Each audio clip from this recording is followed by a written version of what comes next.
Agribusiness October's milk production numbers came out late last week. It shows U.S. dairies continue to expand.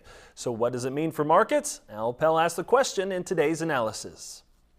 Mike North, First Capital Ag, is our guest here at our agribusiness desk. Mike, let's talk a little bit about milk prices, because milk prices have recovered quite a bit in the last year, but how long are they going to stay there?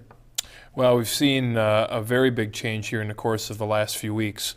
We watched as cheese prices moved 35, 40 cents higher in the first part of November, and that took the front end of the market up quite a bit. So we watched November milk, December milk, and January milk specifically make dramatic rises to the upside, brought the November and December into a 1950 zone.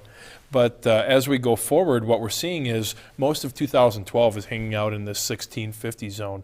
And a lot of the reason for that is we're in a peculiar time of the year where oftentimes as we head into the holidays, there will always be a few buyers of products specifically that are caught short, need to get some product in hand ahead of the holiday season for all the cheese trays and everything that moves up. Absolutely, and that drives the market up. And this is a fairly normal seasonal tendency.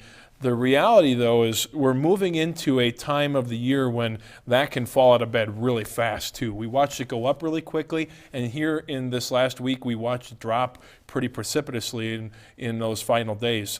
Friday alone, cheese prices dropped 12 and 15 cents. Right. Big fallouts there caused the milk market to, in the days prior, fall pretty hard. And so as we look at next year, a big concern at this point is not only what's happening in product, but we're moving into what is considered the third year of the 3-year milk cycle. And generally, what happens in that third year is markets move towards their lows.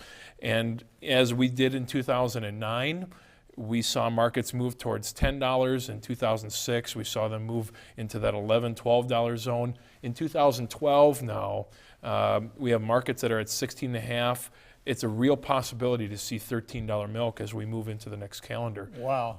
So the dairymen need to take heed and start taking action with the milk prices that they have now. Look at some strategies like a fence where they can get some downside coverage with some upside open. Okay, thank you very much. Mike North, better guest here on Ag Day. Back for more in a moment.